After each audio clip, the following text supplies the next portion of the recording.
ሰላም ጤና ይስጥልኝ ክቡራትና ክቡራን ተመልካቾቻችን አብራችሁን ቆይታ ያደረጋችሁ ስለሆነ ሁላችሁን ከልብ እናመሰግናለን። ጣቢያው ፕራይም ሚዲያ ነው። ቆይታው ደግሞ የፕራይም ስፖርት በስፖርቱ ዘርፍ በርካታ ስራዎችን የሰሩ እንግዶችን የምንጋብዝበት ነው። እዚህ ስቱዲዮ ውስጥ እንግዲህ በተለያየ ዘርፍ ላይ የተሰማሩ ወጣቶችን ይዘን ተገኝተናል።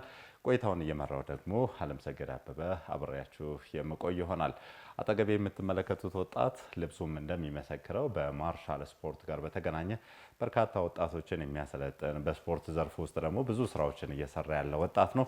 ከሱ ጋር በርካታ ጉዳዮችን እናነሳለን። ከሱ ተከትሎ ደግሞ አብረው በመስራት ይታወቃሉ። ግን በዳንስ በውዝዋዜ ደግሞ ሰፊ ስራዎችን በተለይ ወጣቶችን እያሰለጠነ ትልልቅ መድረኮችን በማድመቅ የሚታወቅ ነው። ለማንኛውም እንግዶቼ እንኳን ወደ ፕራይም ስቱዲዮ በሰላም መጣችሁ። እንኳን ደህና ቆያችሁ።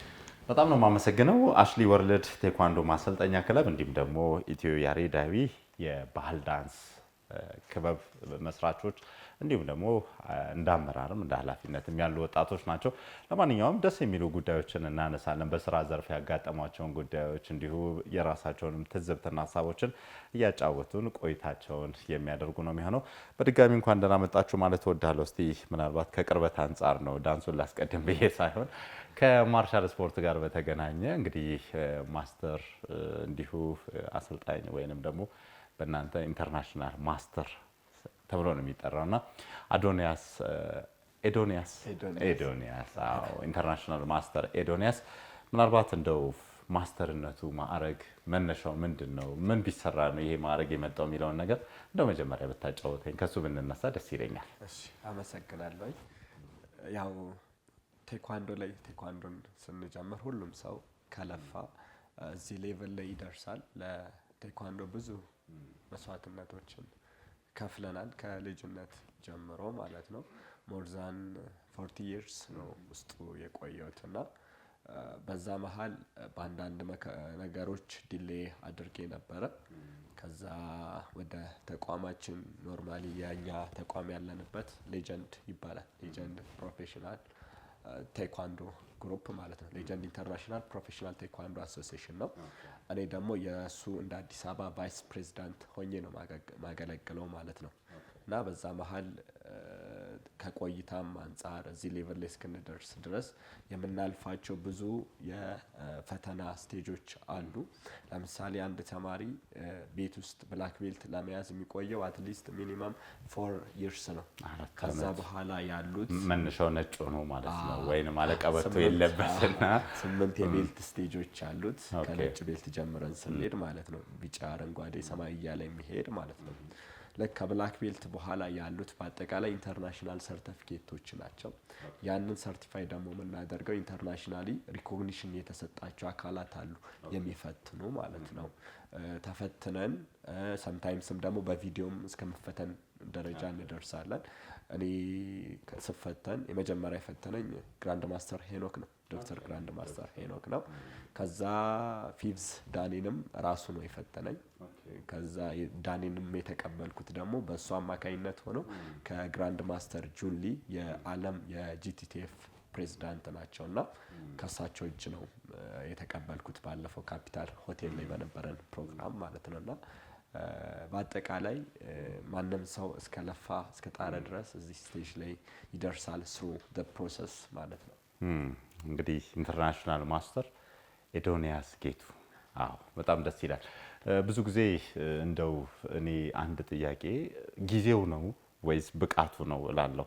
ምክንያቱም አሁን አካዳሚካሊ ወይንም በትምህርት ውጤት በፊት ያለ ነገር አለ አይደል? አንድ ሰው ደብል ይመታል ይባላል። ያ ማለት በብቃቱ የግድ 4 ዓመት ወይንም ከዛ በላይ አንተ ያልካቸው ሰርቲፋይድ የመሆኑ ነገር አለ ወይስ እንደው አንድ ሰው በጣም ፈጣን ከሆነ ቶሎ ጎበዝ ከሆነ ወደዛ ክብር ቶሎ የመምጣቱ ነገር ይኖራል? ያ ኢት ዲፔንድስ ኦን ዘ ካንትሪ ነው። ያ ማለት ለምሳሌ በኢንተርናሽናል ደረጃ ስኪፕ የሚባል ነገር የለም። ነገር ግን ስኪፑ የሚኖረው ያ ሰውዬ ዳን ስኪፕ አንድ ዳን ወደፊት ስኪፕ ሊያደርግ የሚችለው መቼ ነው? ለሀገሩ ተወዳድሮ ሜዳሊያ ምናምን አምጥቶ በዛን ሰዓት ሆኖረሪ ዳን ይሰጣል ስኪፕ አድርጎ ማለት ነው። አንድ ሁለት ደግሞ በስፖርት ውስጥ ቆይቶ በሆነ አጋጣሚ ለምሳሌ በእኛ ሀገር ስታንዳርድ ስንሄድ የሚከፈል ፔመንት አለ ለፈተና ማለት ነው። ያ ፈተና ቢያልፈውና ነገር ግን የመጀመሪያ ስፖርቱን የጀመረበት ጊዜ ይታያል። አስተማሪው ፕሩፍ ካደረገለት ከነበረበት አትሊስት አንድ ዳን አሁንም ስኪፕ ማስደረግ ይችላሉ። ለምሳሌ ከኛ ግራንድ ማስተር ሄኖክን ዶክተር ግራንድ ማስተር ሄኖክን ብንወስድ ያዝ ዳይሬክት ኮንታክት ስላለው ከዓለም አቀፍ ትልልቅ የስፖርቱ ዘርፍ ኃላፊዎች ጋር እንደ አፍሪካም ተጠሪ ነው። እሱ ሲጽፍ ለምሳሌ ኤዶኒያስ ከፈርስት ዳን ወደ ሰርድ ዳን መግባት አለበት የቆይታው ይሄን ያክል ነው ብሎ ሲጽፍ እነዛ ሰዎች አፕሩቭ ያደርጉለታል ማለት ነው። በእንደዚህ ሁለቱ ምክንያቶች ይቻላል። ምናልባት ወደ ወጣት ያሬድ ከመምጣቴ በፊት አንተ ጋር እንደው ስፖርቱን በአጋጣሚ ነው የጀመርከው ኤዶኒያስ ወይስ እንደው ታስቦበት ስፖርቱ ባንተ ውስጥ የሆነ ነገር መስርቶ ሰርጾ በፍቅር የተጀመረ ነው ወይስ በአጋጣሚ የተጀመረ ነው? ስፖርቱን የጀመርኩት ኖርማሊ ባክግራውንድ የሚሊተሪ ልጅ ነኝ። አባቴ ወታደር ነበረ። ከዛ በመጣ ሰዓት ሁልጊዜ አልበሙን ሳይ ፎቶዎቹ የሆነ አየር ላይ ምናምን ናቸው የስፖርት ላይ ማለት ነው። ከዛ ፊዚካሊ ፊት ነው ይፈልጋል እኔ ስፖርት እንድሰራ። ግን በዛ ሞመንት ኳስ ነበረ እንትን የምለው ልጅ እያለሁ ምናምን ኳስ ሞካክር ነበረ። ከዛ በሆነ አጋጣሚ የሆነ መጽሐፍ ቤት ውስጥ አገኘሁኝ ማለት ነው። የሆነ የተጻፈ የውሹ መጽሐፍ እና ስለ ብሩስ ሊ ስትሪንግትን የሚል የዛኔ ኦልሞስት ወደ 9 ዓመት ምናምን። ከዛ ያንን መጽሐፍ ካየው በኋላ ብሩስ ሊ ደግሞ ፌመስ ነው፣ በማርሻል አርቱ ታዋቂ ነው። ከዛ አጎቴ ደግሞ ኪክ ቦክስ ይሰራል በሰዓቱ። ልክ አስታውሳለሁ ሐምሌ 27 ቀን መድኃኒዓለም ተሳልሜ ስመለስ የቴኳንዶ ባነር አየሁኝ እዛው ማለት ነው። ከጓደኛዬ ጋር መመዝገብ አለብኝ አልኩ አለኝ። መመዝገብ አለብኝ። ከዛ ሁለታችንም ገባና እሺ ምናምን ብለን ተመዘገብን፣ እሱም ከኔ ጋር ማለት ነው። ልክ እኔ በመጀመሪያው ቀን ብላክ ቤልት ያሰሩ ፓድ ምናምን ሲመቱ ሳይ ካልገባው አልኩና ስገባ ወደኩኝ እኔ። ከዛ እጄ ስብራት ነበረብኝ፣ ተነሳብኝ። የመጀመሪያ ቀን ማለት ነው በስሜት። ከዛ ያንን እንትን አልኩኝ። እንደምንም ጓደኛ ያቋረጠ በመሃል፣ እኔ ግን ቀጠልኩኝ። ምንድነው ቴኳንዶ ፕሮሰሱ በጣም ከባድ ነው። ያ ማለት ትዕግስት ይፈልጋል፣ ጽናት ይፈልጋል። ሞር ኦፍ ዲሲፕሊንድ መሆን አለብህ። ሌላ ደግሞ ኢንተርናል ኢንተረስቱ ፓሽን መሆን አለብህ ለዛ ለስፖርቱ ማለት ነው። ያንን ስመዘገብ ከጀመርኩኝ በኋላ አባቴም ደግሞ ሁሌ እየደወለ ሌሊት 10 ሰዓት ምናምን እሱ ግዳሽ ላይ ስለሆነ ይደውልና ተነስ እንጂ ስፖርት ስራ ምናምን ይለኛል። ያ ለእኔ ምንድነው እንደ አንድ ኢነርጂ ነው የሆነኝ፣ ከዛ ፖቴንሻልም ስለሆነኝ በዛ አጋጣሚ ስፖርቱን ጀመርኩኝ። ስፖርት ውስጥ ካለው ከጀመርኩበት በኋላ አንድ ስፖርት ቤት ነው የጀመርኩት፣ እዛው ነው የጨረስኩት። ከ9 ዓመት ጀምሮ እስካሁን በቃ አልተለያያችሁም። ዋው ደስ ይላል። በጣም ረጅም ጊዜ ነው እና አይ ቲንክ ከዚህ በኋላም መለየት ለአንተ በጣም ከባድ ይመስለኛል። አሁን ለምሳሌ አካዳሚካሊ በብዙ እንትኖች ሄጃለሁ። ጤናው ላይ እሰራለሁ፣ ፊዚዮቴራፒው ላይ እንደገና በሌሎችም እሰራለሁ። ግን ይሄኛው በጣም እንትን ይልሃል። አንደኛ ጀኔሬሽን ትውልድ ላይ ስለሆነ የምትሰራው ዲሲፕሊኑም በራሱ ምንድነው እንትን ይል ሜንታል ሳትስፋክሽን አለ። ህጻናቶችን ስታበቃ ሜንታሊ፣ ፊዚካሊ፣ አካዳሚካሊ እነዛ ሰዎች ብቁ ሆነው ስታይ ከዛ በኋላ ይሄን ልጅ እኮ እኔ ነኝ ያስተማርኩት ስትል የሚሰጥ ሳትስፋክሽን አለ። እንደ ሀገርም ደግሞ ስናየው በ3 ስቴጆች ቴኳንዶ የራሱ ቤኔፊት አለው። ለህፃናት፣ ለሶሳይቲው እንዲሁም ደግሞ ለገቨርንመንት የሚሰጠው አለ። ለምሳሌ ህፃናቶች ፊዚካሊ ምንድነው ስትሮንግ እንዲሆኑ፣ እንደገና ደግሞ ፍሌክሲብል እንዲሆኑ፣ ፊዚካሊ ኢንዱራንሳቸው የተሻለ እንዲሆን፣ እንደገና ደግሞ ይሄ ኮኦርዲኔሽን ቦዲ ኤንድ ማይንድ ኮኦርዲኔሽናቸው አክቲቭ እንዲሆን ያደርጋል።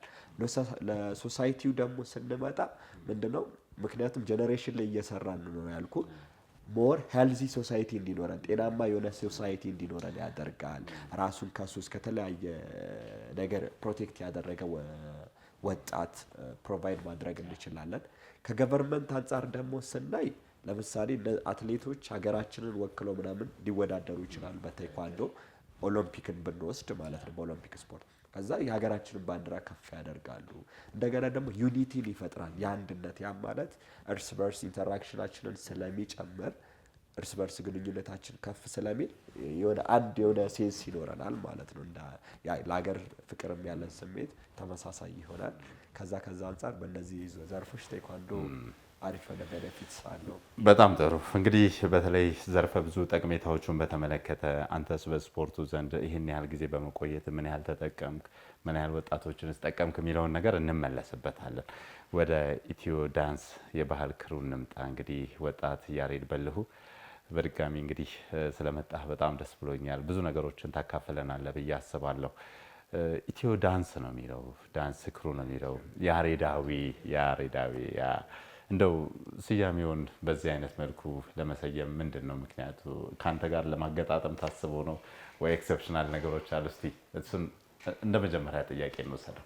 በመጀመሪያ እድሉን ሰጥታችሁን ለእኛ ለወጣቶች ለአሽሊ ወርልድ ቴኳንዶ ሆነ ለኢትዮ ያሬዳዊ የባህል ቡድን ሰፊ የሆነ መድረክ አዘጋጅታችሁ ስለጠራችሁን ከልብ አመሰግናለሁ። ያው በምስጋና መጀመር ስላለብን፣ ሁለት ደግሞ ምስጋና ይቀድማል። የባህል ሰው እንደመሆን ይመጣል ምስጋና ይቀድማል። ያው ከእምነት ጋር እንገናኛለን፣ በእምነትም ከሄድን ምስጋና ይቀድማል። ቀናችን ስንጀምር በምስጋና መጀመር ስላለብን በዚሁ አጋጣሚ ትልቅ ክብር አለኝ፣ አመሰግናለሁ። እሺ፣ ያሬድ በሉ እባላለሁ። የኢትዮ ያሬዳዊ የባህል ቡድን መስራች ነኝ። ከተቋቋመ ወደ 13 ዓመት 2005 ማለት እንደውም 12 ዓመቱ ላይ ያልፋል እና በዚሁ አቅጣጫ ካሽ ጋር አብሮ አደግን ከልጅነት ጀምሮ። እሱ 9 እኔ 10 ላይ ሆኜ በአንድ ዓመት ተቀደም።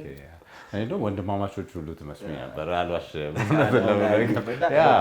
ብዙ የስራ እንቅስቃሴዎቻችሁ ጎን ለጎን የሚሄዱ ናቸው። በአንተ ስራ ውስጥ እሱን፣ በሱ ስራ ውስጥ አንተን ስለማይ እንደውም በቃ ቤተሰባዊ እንዲህ የቀረረብ ጓደኝነት ብቻም ሳይሆን ስጋዊ ዝምድና ሁሉ እጠብቅ ነበር።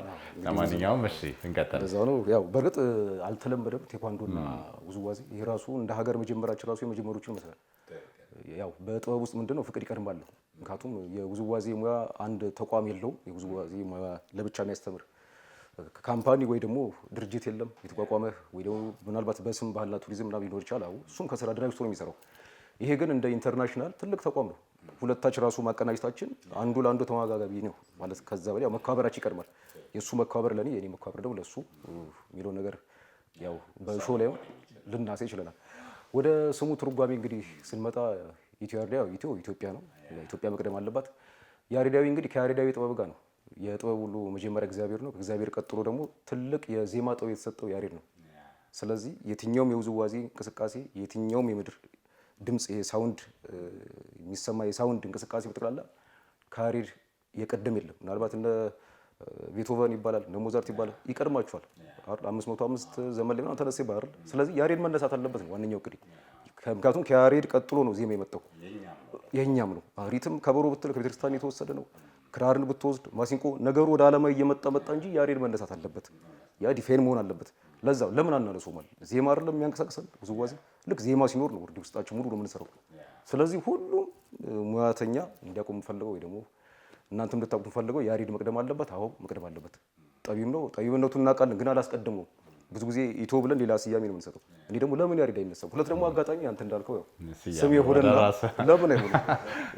ዶክተር ለምን እና ነገም በዓለም ደረጃ ዞሮ ትልቅ ስራዎችን ከአሽሊ ጋርም ለመስራት እያዝን ስለሆነ ያው ለምን አይነሳው? ያሬድ ለምን አይነሳው? ይሄ ነው።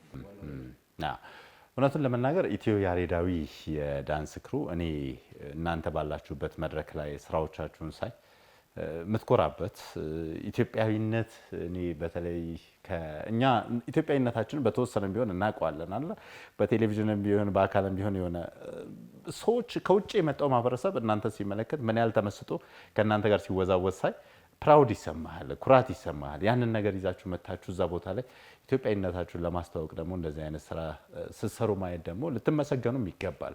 ብዙ ቻሌንጆች እንዳሉት እገምታለሁ። እውነቱን ለመናገር ስራው ቅድም አንተ እንዳልከው ኦፊሻሊ እንደ መንግስት ተቋም ወይም እንደ ትልልቅ ኃላፊዎች ብዙ ስራዎች ላይ እንደሚሰሩ ቦታዎች እንደዚህ አይነት ስራዎች ላይ ብዙ ስራዎች ሲሰሩ ላይ ጅማሮን እናንሳ እስቲ። እንደው የዛሬ 13 እና 14 ዓመት ይህንን ሀሳብ ይዘህ ስትነሳ ምንድን ነበረ መነሻ? ዋነኛው ምክንያቴ ነገ ትልቅ ቦታ ደርሼ በልጆችም ሆነ በራሴ ሙያው እንዲከበር ማድረግ። ምክንያቱም በዚህ ውስጥ ብዙ የሚተዳደር ሰው አለ። ኢቭን ከመተዳደር በላይም 2-3 ልጅ ወልደው ሌላ ተጨማሪ ህይወት ደግሞ መስርተው የሚኖሩበት ደግሞ አሉ። በቅርበት መታቃቸው ነበሩ ለዚህ ታሪክ መነሻ የሆኑ። ምክንያቱም እኔ ከ15 ዓመት በላይ ሙያው ላይ ቆየሁ ማለት ቢያንስ አስቡ፣ በጣም ብዙ ልምድ ይዣለሁ ማለት ነው።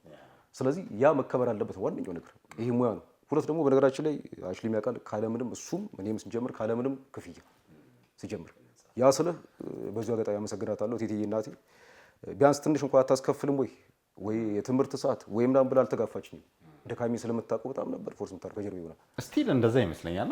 በቃ በጣም አታስከፍሉም በነፃ የምታሰለጥኑት ወጣቶች ግን የሚመጣው ሰው እና ቤተሰብ ደግሞ ያው እሱ ራሱ ተረድቶ ልጆቹ መላኩ እንዳለ ሆኖ አንዳንዴ ማታስከፍልበት ነገር ዋጋው ትንሽ ምን ያደርጋል ዝቅ ይላል። እሱ ራሱ ማሳመን ቀልህ ይዞኛል። ለምን ማይከፈልበት ሲሆን ለምን አሽሊ ጋር ብትሄደው በጣም ምናልባት የምርቃ ሰዓት ነው የሚከፍለው በሙሉ አንድ ቤት መናገር ይችላል።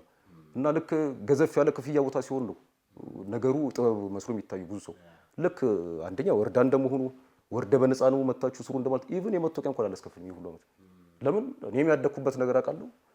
ቤተሰብ የተቸገሩን እዚህ ደረጃ ያደረሰኝ ስለዚህ በነፃ መማር አለበት። ገብቷል አይደል?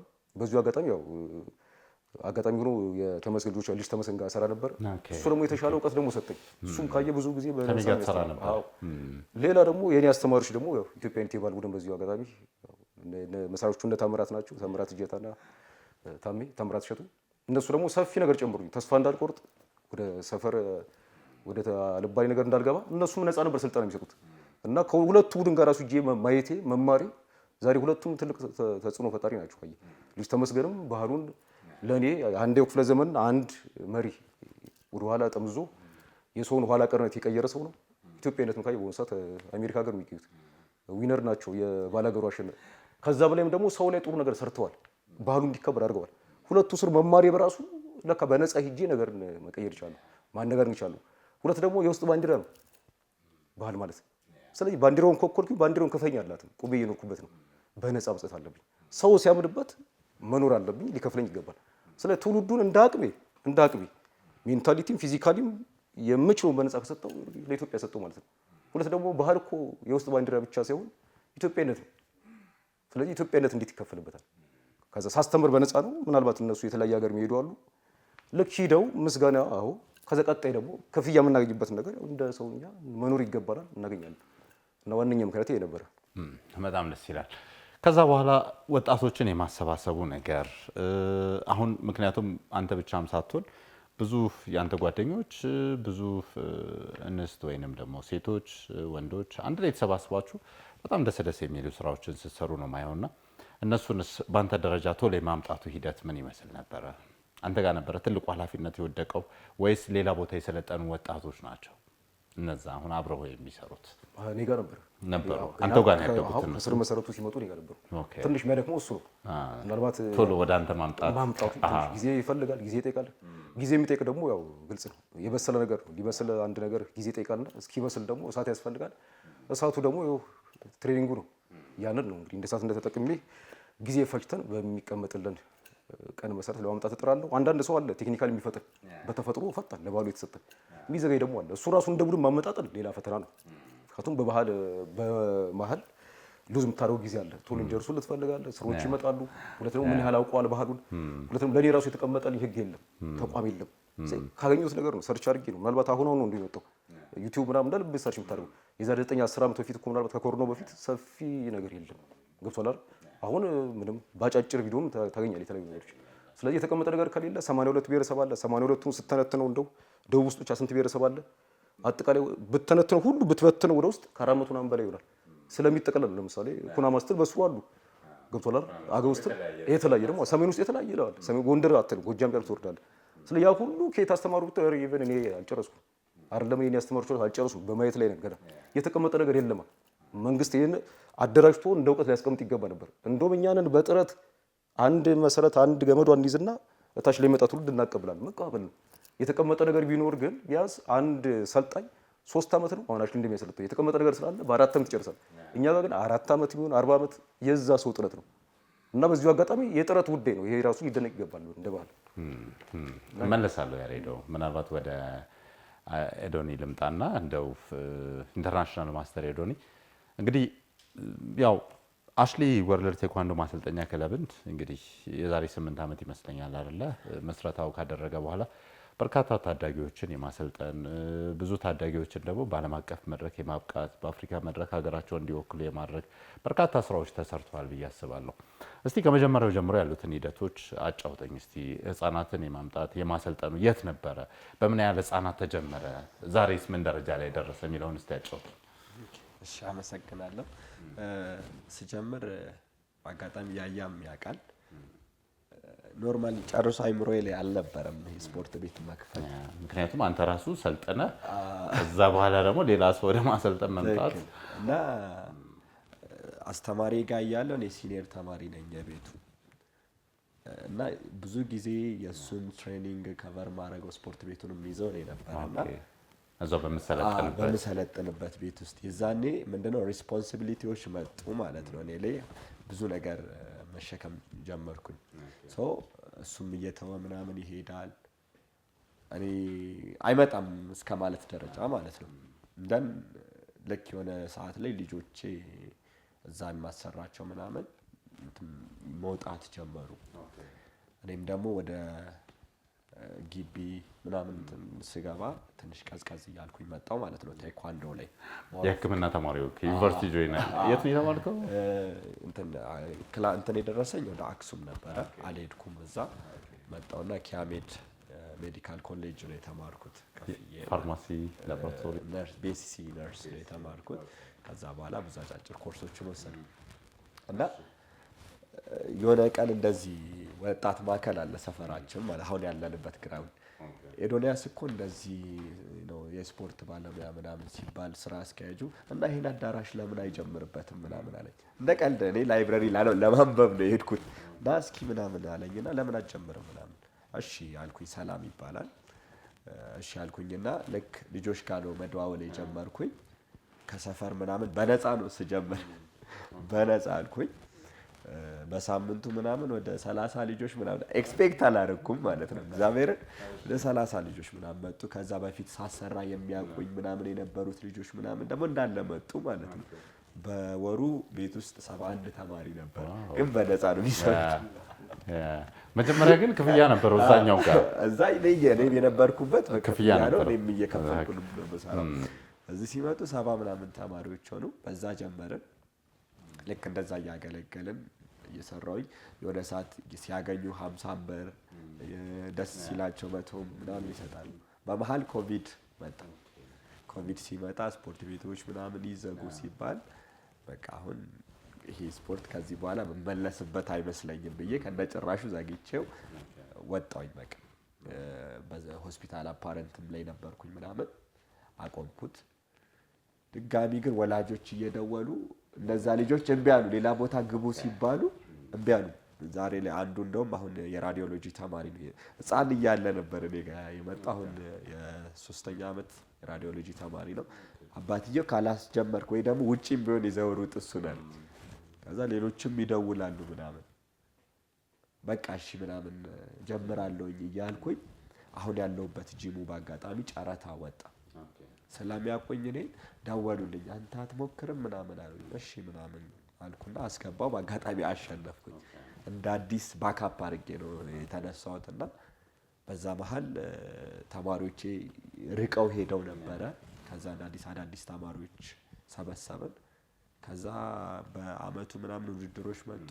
አሪፍ ነበረ። ህጻናት ላይ ነው ሞር ፎከስ አድርጌ ማሰራው ሁልጊዜ ሜንታላቸው ላይ ነው ከምንም በላይ። ከዛ ደግሞ በሳምንት አንዴ ስተዲ ክላስ አላቸው፣ ራሴ አስጠናቸዋለሁ። አካዳሚካል ማለት ነው። ከዛ ደግሞ ኮምፒውተር የሚፈልጉ እኔ ኮምፒውተር አስተምራለሁ ሰመር ላይ በበጎ ፍቃድ ማለት ነው። ከዛ ልጆቼን እዛው ፍሪ ሰርቪስ እሰጣለሁ ማለት ነው። በዛ መሀል በቃ ተማሪዎች እየበዙ መጡ። ውድድሮች ምናምን ሲመጡ የባለፈው አሁን 4ቱ ልጆች ሻምፒዮን የሆኑት ከስንት ዓመት በኋላ ነው። እዚህ ካፒታል ሆቴል ላይ እንደ ኢስት አፍሪካ ነው በሌጀንድ የተዘጋጀ ነበር። በሌጀንድ እና በጂቲቲኤፍ አማካኝነት የተዘጋጀ ስልጠና ነበረ። ከዛ በፊትም ህፃኗ ልጄ ተወዳዳራ እንደ አዲስ አበባ ሻምፒዮን ነበረች። ገና 8 ዓመቷ ነው። ባለፈው አይታት ከሆነ መጀመሪያ ዳሯን የተቀበለ እዚህም ካፒታል ላይ በነበረው እርስ በርስ ነው የደረሳቸው ህፃናቶቹ። የ8 ዓመትና የ9 ዓመት ልጆች ነበሩ። ሌሎች 13 ልጆች አጠቃላይ እንደ ኢስት አፍሪካ አሸነፈን። የልክ የኮሪያው ቢሊነር የመጣ ነበረ ዶክተር ሙል ይባላል። ሲያያቸው እነዚህ ልጆች ካልወሰድኩኝ ምናምን አለ። ስኮላርሺፕ ማለት ነው የትምህርት እድል ወደ ኮሪያ መጣ። ወላጆቻቸው ምናምን አገናኘኛል፣ አገናኘሁት። ፎቶ ምናምን አብሮ ተነሳ። የአራቱን ልጆች እዛው ቶሎ እንዲያልቅልኛል። ፓስፖርቱን ላስቸኳይ ነው እኔ ያስወጣሁላቸው። ከዛ አሁን ፕሮሰስ ላይ ናቸው። እንደ እግዚአብሔር ፍቃድ ይሄዳሉ ማለት ነው። እነዛ ልጆች ፉል ስኮላርሺፕ ተሰጥቷቸው ትምህርታቸውን እዛው ይማራሉ። እንደጋ አካዳሚክ ትምህርታቸውን ድጋሚ ደግሞ ቴኳንዶ ካምፕ አለ፣ ትሬኒንግ ካምፕ፣ እዛም እየገቡ ቴኳንዶቸውን ይሰራሉ ማለት ነውና በዛ ደስ ይላል በጣም። አንዳንዴ ለፍተህ ያው የምታየው ነገር አለ አይደለ? ገበሬ የዘራውን ነው የሚያየውና የእናንተም ዘሮች እነሱ ይመስለኛል። በዛን ያህል ደረጃ የሆነ ነገር ፈርቶ አሽቶ ስታዩ ስሜቱ በጣም ትልቅ ይመስለኛል። እንደው አዶኒ ምናልባት ይህንን እንግዲህ የአሽሊ የቴኳንዶ ማሰልጠኛ ማዕከልን ከመሰረትክ በኋላ እንደው ምን ያህል ሰልጣኞችን የማፍራት ያለው የስልጠና ዲሲፕሊን ምን ይመስላል? ምክንያቱም ሁሉም ሰው በራሱ ስልጠና ሰልጣኞችን ሲይዝ የራሱ የሆኑ ኢቲክሶች አሉ፣ ስነ ምግባሮች። ምንድነው ያንተ ዋነኛ ትኩረት አድርገህ የምትሰራበት ነገር ምንድነው? ያንተን የስልጠና ማዕከል ልዩ የሚያደርገው? እሺ፣ አመሰግናለሁ። እንትኑን ስፖርት ቤቱን ከከፈትኩኝ በኋላ በጣም ብዙ ልጆችን አፍርቻለሁኝ። በአጋጣሚ በልማት ምክንያትም ራሱ ወደ 105 ተማሪዎች ሄደውብኝ ነበረ። አሁን ላይ ባሉት ነው ሰርቫይቭ አድርገን እንደ አዲስ የተነሳ ነውና አሁን ባለፈውም እንዳየው ወደ 10 ልጆች ሶስተኛ ዲግሪያቸውን ይዘዋል። ከኮሪያ ተቀበሉ 3 ዳን፣ ሌሎቹ ደግሞ ፈርስት ዳን ተፈትነው ይዘዋል። እና በዛ መሀል ያንን ስታይ ሜንታሊ ሳትፋይ ታደርጋለህ። ሌላ እኔ የኔ ስፖርት ቤት ፕሪንሲፕል ኖርማሊ እንደ ቴኳንዶ ማለት ነው። ቴገር ነው፣ ኳጅ ነው፣ ዶ ጥበብ ነው። ከዛ በኋላ ዶ ማለት አልቲሜት ስቴፕስ ኦፍ ኖሌጅ ብለን የምንወስደው ነው። ከዛ ቴኳንዶ በራሱ ደግሞ የራሱ የሆነ ፊሎሶፊ አለው። ያ ማለት ላይፍ ፊሎሶፊ ስፔሻሊ ደግሞ ኤንጂቲቲኤፍ ግሎባል ትራዲሽናል ቴኳንዶ ላይ ስንመጣ ፊሎሶፊዎቹ ምንድነው? እኛ የምንፈልገው ተማሪዎቻችን የጎልድ ሜዳሊስት ሻምፒዮን እንዲሆኑ አይደለም፣ ላይፍ ሻምፒዮን እንዲሆኑ ነው። ያ ማለት በህይወታቸው በሁሉም ነገር ስኬታማ እንዲሆኑ ያ ማለት ፊዚካሊ፣ ሜንታሊ፣ አካዳሚካሊ፣ ሞራሊ ፕላስ ስፒሪቹዋሊ የተሻሉ እንዲሆኑ አድርገን ነው የምንሰራው። ከምንም በላይ እኔ ጋር ሲመጡ ኪኪንግ ኤንድ ፓንቺንግ አይደለም ማስተምራቸው። ቴኳንዶ ኢዝ ቢዮንድ ኪኪንግ ኤንድ ፓንቺንግ ነው። ምክንያቱም ሲመጡ ከምንም በላይ መጀመሪያው ዲሲፕሊን ነው። ሲገቡ ቦው ያረጋሉ፣ ለስፖርት ቤታቸው ሰላምታ ይሰጣሉ፣ ሲኒየራቸውን ሲያገኙ። ያማል ስፔሻሊ እኛ አርት ላይ ስትመጣ እኛ ሀገር ውስጥ ያለው እነዚህ ትልልቅ ገዳማት ላይ አባቶች ሲገናኙ ዝቅ ብሎ ሰላምታ ይሰጣጣሉ። ያ ነገር ያለው ቴኳንዶ ላይ ነው። ልክ ሲኒየሩ ሲመጣ፣ አስተማሪ ሲመጣ እኔ ስመጣ የሚያደርጉትን አክቲቪቲ አቁሞ ነው ሲኒየር ተማሪ ያዛል፣ ሰላምታ ይሰጣል። እና ከምንም በላይ ዲሲፕሊን ላይ ነው። አንድ ሰው ዲሲፕሊን ከሌለው ምንም ነገር ነው ማለት ነው። ምክንያቱም የፈለገ ፐርፌክት ቢሆን ጎበዝ ቢሆን ዊዛውት ዲሲፕሊን ነቲንግ ነው ማለት ነው። ሰው ከምንም በላይ ፎከስ አድርጌ የምሰራው ዲሲፕሊናቸው ላይ ነው። ያ ሁለት ደግሞ ላይፍን በተለያየ ቪው እንዲያዩ ትፈልጋለሁ። ምክንያቱም አካዳሚካሊ ስለተሻሉ ብቻ ሰክሰስፉል ሆናለሁ ብለው ኤክስፔክት እንዲያደርጉ አልመክራቸውም።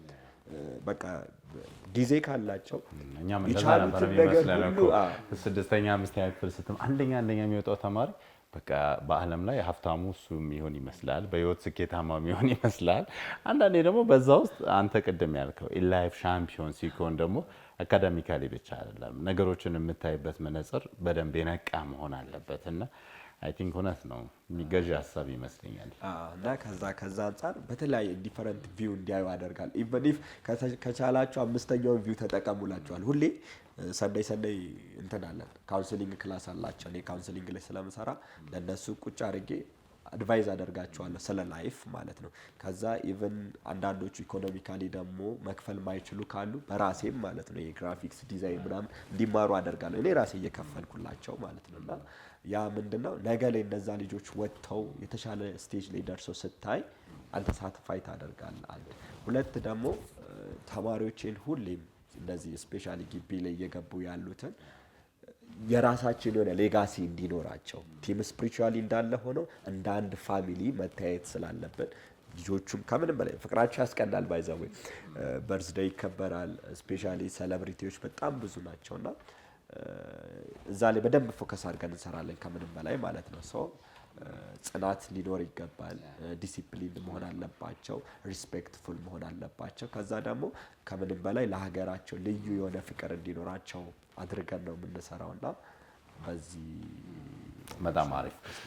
ምናልባት እንደው ፐርሰናሊ ያሉህን ስኬቶችና በልጆች ውስጥ ቅድም ያነሳሃቸውን የኮሪያ ድል፣ የኢስት አፍሪካ ሻምፒዮን እነሱን ነገሮች እስቲ እንደው ከያሬድ ጋር አጠር ያሉ ሀሳቦችን እናንሳና በዛ ጉዳይ ላይ የተወሰኑ ተጨማሪ ነገሮችን ታነሳልኛለህ።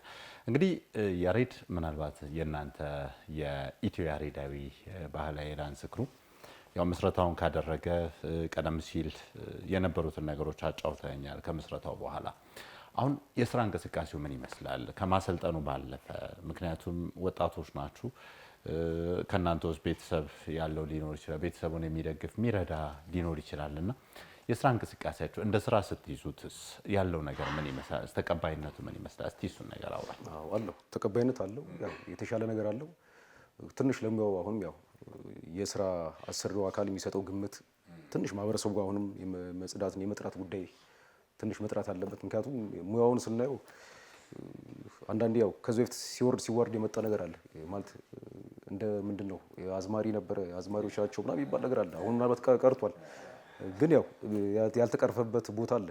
ይበልጥ ደግሞ ሙያተኛውን ራሱ አካል ዲላር ወይ ውል አፈራርቦ የሚያሰራው አካል ቢሰጠው ግምት በዚሁ አጋጣሚ መስተካከል አለበት። ለምን ቤተሰብ የምታስተዳድር አይመስሉም። ያው ባህል ነው። አዎ ደስተኛ ሆነ ነው መድረክ ላይ የምትሰራው። አዎ ጥሩ እናምንበታለን። እኔም የባህል ሰው እንደመሆኔ ግን ምንድነው የሚከፈልህ በቃ ያችን ቦታ አድምቅልኝ ነው። ገብቶሃል አይደል? ከዛ በዘለለ በቃ ከጀርባ ቤተሰብ ያለ አይመስለውም። ከጀርባ ልጅ ያላት አይመስለውም። ከጀርባ ወንድም እህት ያለው አይመስለውም። ገብቶሃል? በዚህ አዎ ፕሮፌሽናሊ ስራችሁ ነው፣ ስራችን ነው። በዚሁ አጋጣሚ ጎን ለጎን ኮሌጅ ተማሪዎች አሉ። የዛሬ 78 ዓመት በፊት የነበሩ ደግሞ አሉ። ውጭ ሀገር ዱባይ ሄደው የሚሰሩ አሉ። በተለያየ የስራ መስክም በዚህ ሄደው በተለያየ የስራ መስክ የሚሰሩ አሉ። በሀገር ውስጥ የሚሰሩ አሉ። የተዘዋወሩ ክለብ ላይ የሚሰሩ አሉ። ገብቶሃል አይደል? ክሊፖች ላይ ይሰራል። ኢቨን ክለብ ላይ ራሱ ይሰራል። በግልም የቶቶት የባህል አዳራሽ በግልም እሰራለሁ። እኔም ቁጭ ያለሁ ያው ማታ ስሬን በዛ አደርጋለሁ። ሁለት ደግሞ ኮሌጅ እና ዩኒቨርሲቲ ተማሪዎችም ስላሉ ሐዋሳም ይሄዱ አሉ። 2-3 ተማሪዎች በዛ ላይ ያደረጉ ናቸው። እንደ መተዳደሪያ ያልከው ግን ነው፣ ሀቅ ነው። እንሰራለን። ጊዜ ቢኖረውም ጊዜያቶች አሉ። በደንብ ደምቆ መሰራበት አለ፣ በደንብ ደምቆ ማሰራበት አለ እና ከዚህ በላይ ግን ቢተሳሰር ደግሞ ጥሩ ነበር። በደንብ መሰራት ይቻላል። ብዙ አቅርቦት አለ፣ የሙያተኛ እውቀት አቅርቦት አለ። የመድረክ አቅርቦት ግን የለም። እዛ ላይ ነው ችግሩ እንጂ እንደ ስራ ይዘባል። አዎ ምክንያቱም አሁን ለምሳሌ እና አዶኒያስ ተማሪዎችን ሲያስመርቁ በተለያዩ የማርሻል አርት ወይም የቴኳንዶ ምረቃ ስነ ስርዓቶች ላይ ሌሎች መርሃ ግብሮች ላይ የመገኘት እድል ሳገኝ እናንተን ሳይ ምን ያህል መድረኩ እንደምታነሱት ምን ያህል ከፍ እንደምታደርጉት ስለማይ ነው እና አንዳንድ እንደው ብዙ ጊዜ ስብሰባ ሲባል እኛ ሀገር አንድ ሰው መድረክ ላይ ይወጣል፣ ይናገራል፣ የሆነ ጥያቄ የሚጠይቅ አካል ይኖራል፣ ስብሰባው በጭብጨባ ያልቃል ወይ በሌላ ነገር ያልቃል።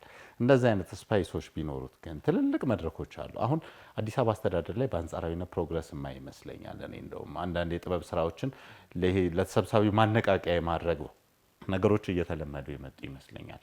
እንደው እንደዚህ አይነት ነገሮች መስፋፋትም ስላለ እንደ መመሪያም ይሄ ሻይ ቡና እንደሚባለው የስብሰባ አንደኛው እንትን ተደርጎ እንደሚወሰደው እናንተም ለእንደዚህ አይነት መርሃ ግብሮች ማድመቂያ ብትሆኑ ብዙ ነገሮች ስኬታማ ይሆናሉ ብዬ ስለማስብ ነው።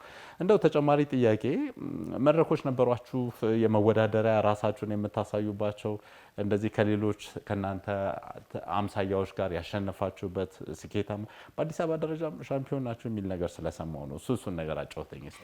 የአዲስ አበባ ፌዴሬሽን አሸናፊ ነበር። እሱ አዘጋጅቷል። ያው ሽልማት ነበረው።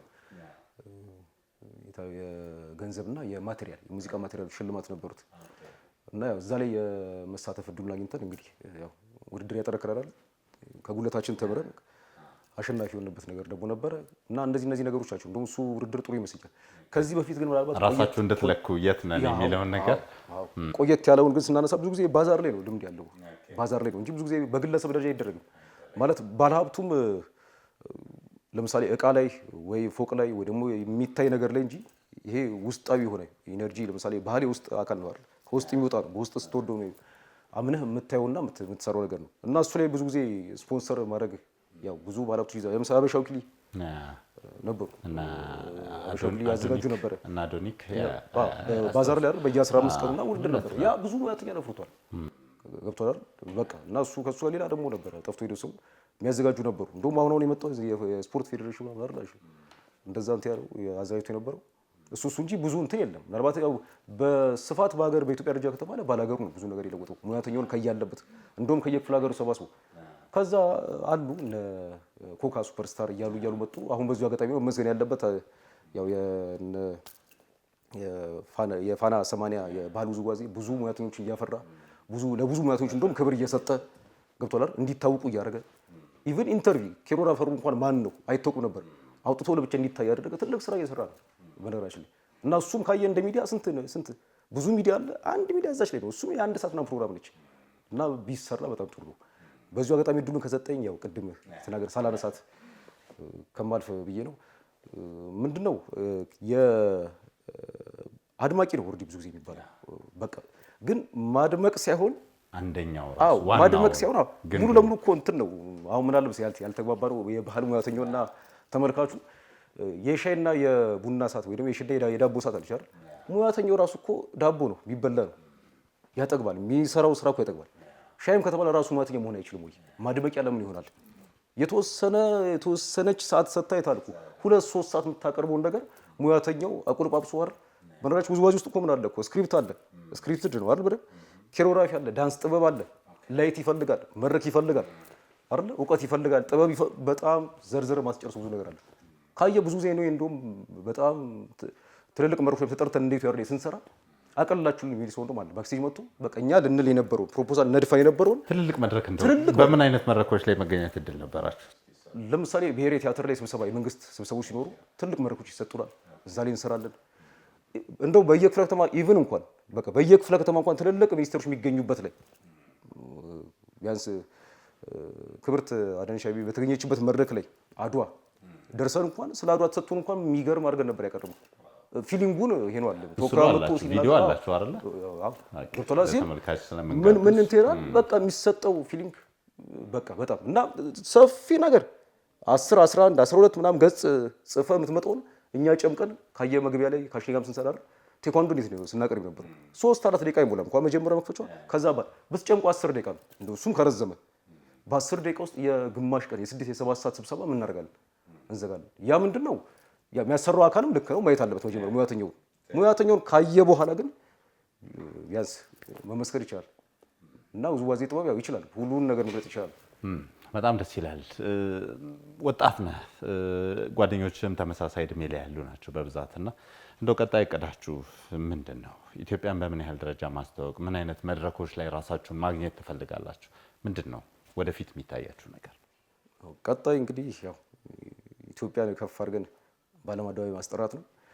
የጀመሩት የተለያዩ ቡድኖች አሉ። እኛ ደግሞ ያው የጀመረን ከማጀብ በላይ የራሳችን አሻራ ማስቀመጥ ነው እንፈልገው። ስለዚህ እንደ ኢትዮ ያሬዳዊ ያሬዳዊን ማስጠራት ያሬድን መጠራት ያሬዳዊ ውስጥ ያሉ አባላቶችን መጠራት አለባቸው። ያሬድ ደግሞ ኢትዮጵያ እስከሆነ ድረስ አይደል ኢትዮጵያም አንድ ላይ መጠራት አለባት። ከዛ በተረፈ ማይታይ ማዕድን ነው ውዝዋዜ ጥበብ። ያን ማዕድን መሸጥ መቻል አለበት ኢትዮጵያ። እሱን መጠቆም አለብን። የግድ ተቆፍሮ ስለወጣ አይደለም መታየት የለበትም አይደል? ወይ ደግሞ ከአንድ ከመሬት ስር የተቀበረ የሆነ ማዕድን ተፈልፍሎ ጸርቶ ምናምን ነገር ቁጭ ማለት የለበት የሆነ ባዛር ላይ። ይሄ እጃችን ላይ ያለ ትልቅ ማዕድን ነው። በገንዘብ ልተምኑ ማትችል በጊዜ ልተምኑ ማትችል ብዙ ዘመናት ያስቆጠረ። በነገራችን ላይ በዚሁ አጋጣሚ የልክ የባህል ቤቶች ላይ ማታ ገብታችሁ አይታችሁ ከሆነ ከውጭ ሀገር ሲመጡ የሚበሉትን ምግብ ቁጭ አድርገው ጠርገው ማለት ማዕድን ያህል ነገር ረግጠው በሶፍት ጠርገው ነው ተሻምቶ ምን የሚሉት የሚቀርጹት። ገብቷል። ግን አንድ ለሞቀስ ሳይሆን ይቅርታ ይደረግልኝ አንድ ኢትዮጵያዊን ካየው ግን ኦልሬዲ ዞሮ ከመሬት ውጪ ተሻምቶ እንኳን አይቀርም። ለምን እጁ ላይ ነው። አየህ ባለ ሀብት ነው። ሞባይሉን ከፍ ማድረግ አይጠበቅበት። 82 ብሔረሰብ እጁ ላይ አለ እንደርቦ ያለ እንደውም በቲቪ ከሚያው በላይ ባህል ቤት ጠጋ ብሎ ላይ ይችላል። ከውጭ ሲመጡ ግን ዋነኛው ነገር የሚታዘዘውን ጥብስ፣ የሚቀርበውን ቢራ፣ የሚቀርበውን የተለያዩ ሴሬሞኒ ማየት ብቻ ሲሆን አለማቸው ዋነኛው ነገር ባህሉ ነው፣ ጭፈራው ነው። አሁን ለምሳሌ ሆሊውድ ላይ ከሄድክ ትልቁ ነገር በየፊልሞቻቸው መካከል ዳንስ የሚጠቀሙት ነው። አለብቻ የዳንስ ፊልሞች ሁሉ አለበት። ፕሮዲዩስ ይደረጋል። ደራሲዎች አሉ፣ ዳይሬክተሮች አሉ።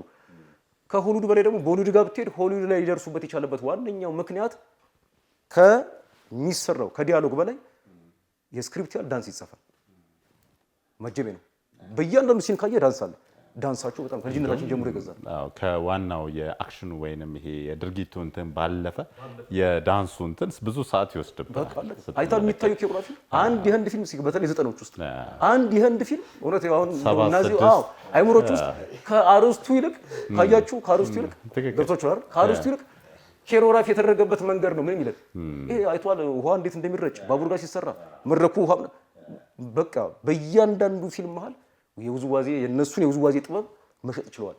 እኛ ለምን አንችልም? የሚሰሩ ሰዎች አሉ የተደበቁ ከየቤቱ ሊንኳኩ የሚገባ ጉሮሯቸውን ዘግተው ለሙያው የሚሞቱ ዋጋ የሚከፍሉ ዛሬ ዋጋ ያልተከፈላቸው ያልተሰጣቸው ግን የ30 40 ዓመት እውቀት የያዙ የትምህርት ተቋም ስለሌለው እድሉ ሳይሰጣቸው ቀርቶ እውቀቱን ይዘውት የሚያልፋሉ። ለነሱ ይሰጣቸውና ለሁላችሁ ይሰጣልና ታያላችሁ። ሊያው እንግዲህ አስብ 82 ብሔረሰብ ያለበት ሀገር ኢቭን እኮ ለምሳሌ የኮንሶል ላንሳለ ኮንሶ እንግዲህ የራሱ ታሪክ አለው አይደል? ቢያንስ ከብዙ ሚሊዮን ዘመን በፊት ከድንጋይ የስቶን ኤጅ የሚባል ዘመን አለ ከድንጋይ ዘመን ጋር አሁን በሱ ላይ ተንተርሰ ራሱ ሙሉ ስክሪፕት አይወጣም ከባህሉ ራሱ ውጪ ወይ የሆነ ፊልም ላይ የምናካትበት ነገር ይኖር። ጥቂት ፊልም ይናሰብ ቁራኛ ካየ ወጣ ያለ ወደ ባህሉ አይደል? ወጣ ሲል ከተማ ያለው ህዝብ ምን ያለው ቫይራል ያወጣው ከተደጋገመ ስቶሪ ይልቅ ባህላችን ጋር ዞር ስንል ፊልሙ በጣም ምን ያደርጋል ከፍ ይላል። ከስም አጣር ራሱ ልክ ከ10 ፊልም አንድ ነው የባህል ሚኒንግ ኑሮት ተቀርጾ ወይ ደግሞ ፕሮዲዩሰር ተደርጎ ይመጣው ካየ ደግሞ ከ10ሩም ስኬታማ የሚሆነው እሱ ፊልም ነው። አሁን እዛ ላይ ምን እናድርግ? ውዝዋዜ ጥበብ ደግሞ እንጨምር። እነ ጢባ ጢቤ ማንሳት እንችላለን። የባህል ውዝዋዜ መሀል ላይ የሚቀመጥባቸው ገብቷል አይደል? ልጅ ተመስገንም በዚሁ አጋጣሚ ያው ሰርቷል ፊልም እሱን ማየት እንችላለን እና በደንብ ብንደግፍ እንደ ሀገር ትልቅ ነገር ነው። ምናልባት ሰዓታችንን ማጣጣም ስላለብን በመጨረሻ እንደው ቀረ የምትለውን ሀሳብና መልእክት እንዲሁም ደግሞ ለተመልካቾች ማለት የምትፈልገውን ሀሳብ ከአዶኒ ጋር የተወሰነች ሀሳብ እናወራና ወደ አንተ ስመለስ እድሉን ሰጣለሁ። እንግዲህ ኢንተርናሽናል ማስተር ሄዶኒ ምናልባት እንደው ባንተ የአሰልጣኝነት የሰልጣኝነት የስራ ቆይታ ውስጥ ብዙ አይረሴ አጋጣሚዎች ይኖርሃል ብዬ አስባለሁ።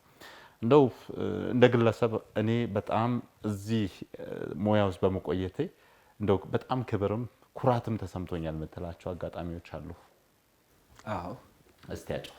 በጣም የመጀመሪያው እዚህ ሙያ ውስጥ በመቆየቴ ያገኘሁት ፕራውድ ምንድነው ብዙ ሰዎችን ታቀበታለህ። አንድ ሁለት ደግሞ የትም ቦታ ብትሄድ ፋሚሊ ፌስ ስለሆነ የምታገኘው እንትን አትልም። የስጋት ወይም ደግሞ ከምን በላይ ሶሻል ካፒታል ይኖርሃል። አንድ ሁለት ደግሞ ልጆቼ እዚህ ባለፈው ዳናቸውም ምናምን ሲቀበሉ በጣም ፕራውድ አድርጌያለሁ። በጣም መጀመሪያ እንትን በጣም ፓስ ያደረኳቸው ነገሮች ስላሉ ብዙ ቻሌንጆች አሁን ላይ ሚዲያው ላይ ማውራት አልፈልገው። ከዛ ልክ እነሱ ሰክሰስፉል ሆነው ሳይ ከምንም በላይ በጣም ደስ ብሎኝ ነበር። አንድ ሁለት ደግሞ አሁንም የውድድሩ ሰዓት ላይ ልክ ለልጆቼ እድሉ ሲሰጥ በዚህ አጋጣሚ ያ እድል ለኔም ኢንቪቴሽን ሁላ መጥቶ ነበረ።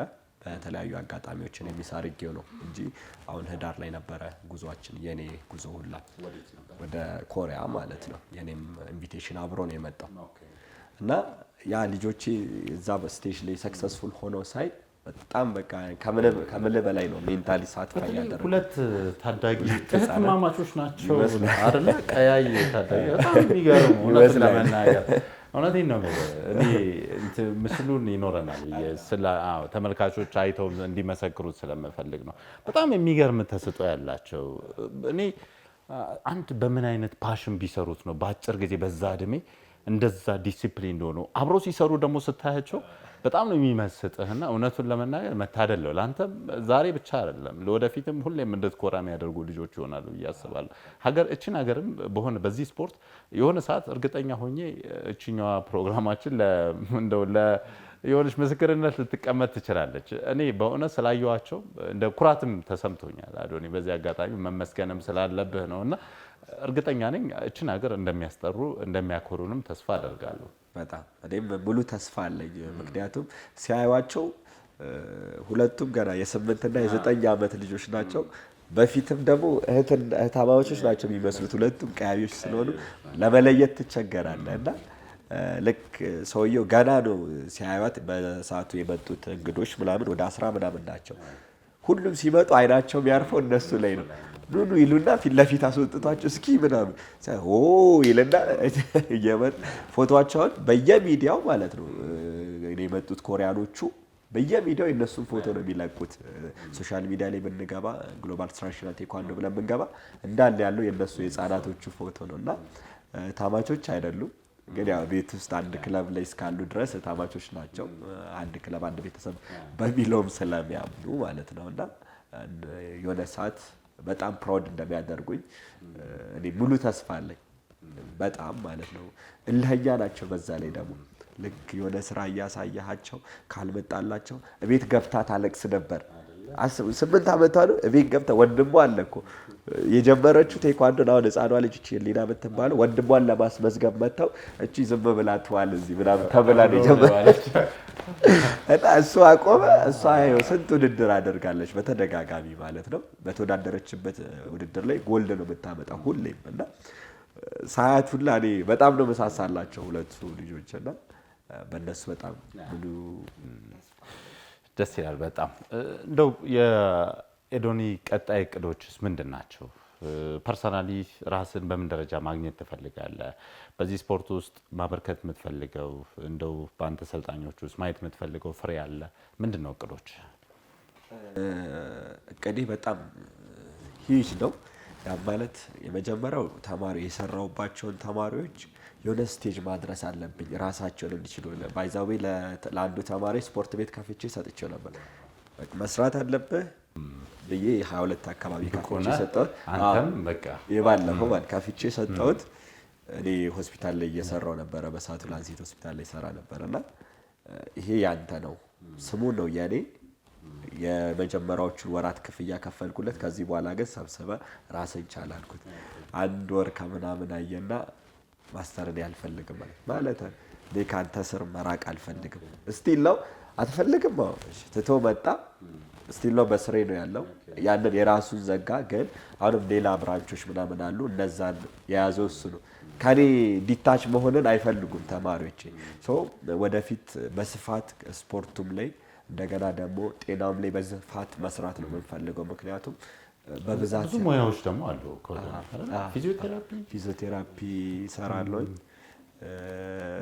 ካውንስሊንግ እሰራለሁ። እንደገና ከዛ በተጨማሪ ደግሞ ስነ ልቦናው ላይ እና ስነ ተዋልዶ ላይ በደንብ እንሰራለን።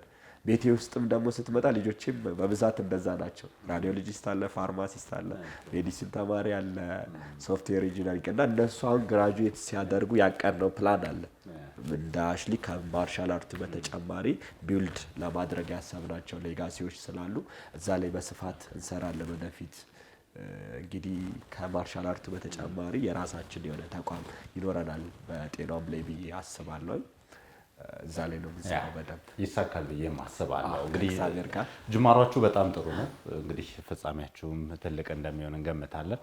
አሁን በታዳጊዎች ላይ የሚታዩት ነገሮች ብዙዎቹ በጣም ተስፋ የሚሰጡ ስለሆነ ነው። እንግዲህ መበርታትም መደገፍም ስላለባችሁ ነው።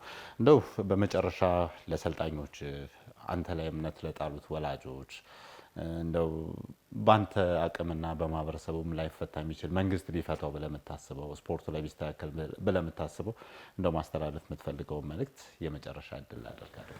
ኦኬ እሺ፣ አመሰግናለሁ።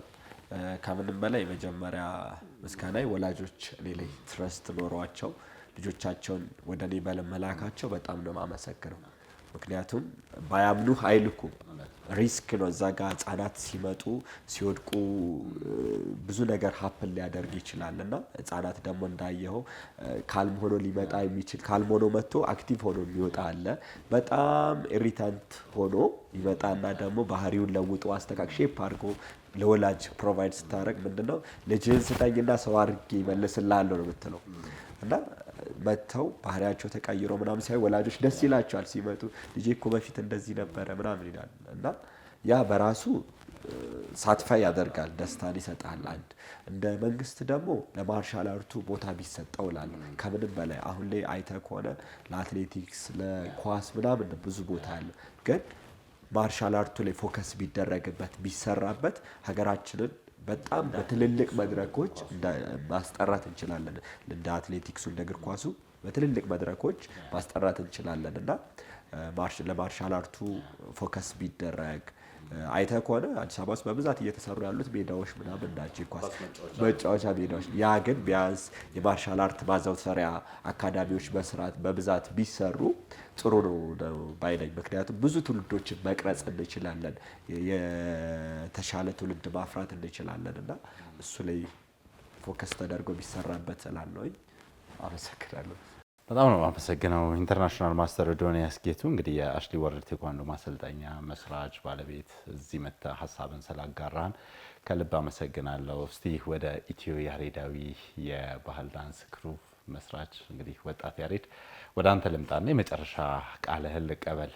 እንደው ይህን ያንተ ያለህበትን ዘርፍ ለማሳደግ ከማን ምን ይጠበቃል? ምን እገዛ ትፈልጋላችሁ? እሱን ነገር አጫውተኝና ምናልባት ማመስገን ያለባቸው አካላትም ካሉ እነሱን እናመስግንና እናብቃ። እሺ፣ አመሰግናለሁ። በድጋሚ ያው መንግስት ሰፊ ትኩረትና ሽፋን ሊሰጠው ይገባል። መንግስት መስጠት ሲችል ነው ማህበረሰቡ የተሻለ ነገር የሚሰጠው። ያው መንግስት ማለት ህዝብ ነው፣ ህዝብ ማለት ነው መንግስት ነው። ስለዚህ ህዝቡም ምናልባት የተሻለ ነገር አለ ከዚህ ከኮሮናው ወደዚህ ያለው ነገር ሚዲያውም ሲመጣ የሚዲያውም ብዙ ሰው እየተለወጠ ስለሆነ ለባህል ያለው አመለካከት ሰፊ ነው፣ ያደገ ነው። ከዚህ በላይ ግን ይደግ። ከምንም በላይ ግን አሰሪዎች አሁንም ለዚህ ሙያ ክብር ስጡ። ከምንም በላይ በየክለቡ በመንግስት ተቋማት ላይም ያላችሁ አሰሪዎች በዚህ ዘርፍ የተመደባችሁ ቢቻል በእውቀቱ ዙሪያ በዚህ ዘርፍ የተመደበ ሰው ቢሆን የሚመራው፣ ምክንያቱም የሚመራው ሰው የተለያየ ሰው ስለሆነ ጥሩ ነው። በዚሁ አጋጣሚ ይሄ ሙያ ትልቅ ነው። ወደኋላ ምናልባት 100 ዓመት ምናምን በፊት ልውሰዳችሁና ምናልባት አንድ ሙያ ኢትዮጵያን አትርፏታል ብዬ አስባለሁ። እሱም የውዝዋዜ ሙያ ማለት ይችላል። ምክንያቱም እንቅስቃሴ ከሆነ ውዝዋዜ ነው። ምናልባት የ1928 እስከ 1933 ድረስ የነበረው የጣሊያን ጦር ወደ ኢትዮጵያ በዋናነትም ወደ አዲስ አበባ ሲመጣ 5 ዓመት ሙሉ ሰው ሊታገል የቻለው በእጁ በያዘው ሻሞላ፣ በእጁ በያዘው መታገያ አይደለም፣ በጥበብ ነው። ሻሞላው ነው ጥበብ። ገብቷል አይደል? ከየቦታው ነበረ፣ ከየገዳማቱ ነበረ አዝማሪዎቹ ነው የተሰበሰቡ። ስለዚህ ጥበብ ተፋልሟል፣ ኢትዮጵያን አትርፏል። ታዲያ ከ90ና ከ100 ዓመት በፊት የነበረ ወይ ደግሞ በቅርብ የተመሰረተ ሀገር በጥበብ ካደገ ኢትዮጵያ እንዴት አላደገችም በጥበብ? ይሄ ለሁላችንም ጥያቄ ነው። ለምን የዛን አባቶቻችን ነቃ ብለው ሰው ሰብስበው ኑ እንፎክር እንሸልል። ፉከራ ሽለላ በራሱ ውዝዋዜ ጥበብ ነው፣ አንድነት ነው። ገብቷል አይደል? በቃ ትግሬ፣ አማራ፣ ኦሮሞ ሌላ ሳይባል በጥምረት በጥበብ ውስጥ ተዋህዶ ተፋልሞ አዲስ አበባን ክልሎች አጠቃላይ አዲስ አበባን ብቻ ሳይሆን አጠቃላይ ኢትዮጵያን ነጻ ካደረገ አሁን ለምን ማስራት አቃተው? ኢቭን ቴክኖሎጂ አለ፣ መድረኮች አሉ፣ የተሻሉ ኦፖርቹኒቲዎች አሉ፣ ብዙ ነገሮች አሉ። ስለዚህ ለምን አልቻለም? እና እንዲያድግ ትልቅ ቦታ እንስጥ። ከምንም በላይ ግን ሙያተኛው ይከበር፣ ሙያው ከፍ ይበል። ውዝዋዜ ሀገር ነው፣ ሀገር ውዝዋዜ ነው እንደኔ። ስለዚህ ምናልባት መለሰው ወደ 100 ዓመት እንሂድና ለምን አባቶቻችን ለምን ያን ነገር አደረጉ? ስለዚህ አሁንም እናርግና ያስቸገረን ነገር ካለ እንደ ሀገር የያዘን ነገር ካለ ያላስማማን ነገር ካለ ትልቁ ማታረቂያ መንገድ ጥበቡ ነው። ጥበብ ውስጥ ደግሞ ውዝዋዜ አለ። እሱን ደግፉት ነው ያሰብ። በጣም ነው የማመሰግነው። ሁለታችሁም ወጣቶች ናችሁ፣ ብዙ ስራዎችን ሰርታችኋል። የበለጠውን ስራ ደግሞ በቀጣይ እድሜያችሁ እንደምትሰሩ ተስፋ እናደርግና በድጋሚ በርካታ ስራዎችን ከሰራችሁበት አጋጣሚ በአንደኛው ላይ ደግሞ ድጋሚ ተገናኝተን የምንጨዋወትበት ጊዜ ይኖረናል ብዬ ተስፋ አደርጋለሁ። ለነበረን ጊዜ ሁለታችሁንም በድጋሚ ከልብ አመሰግናለሁ።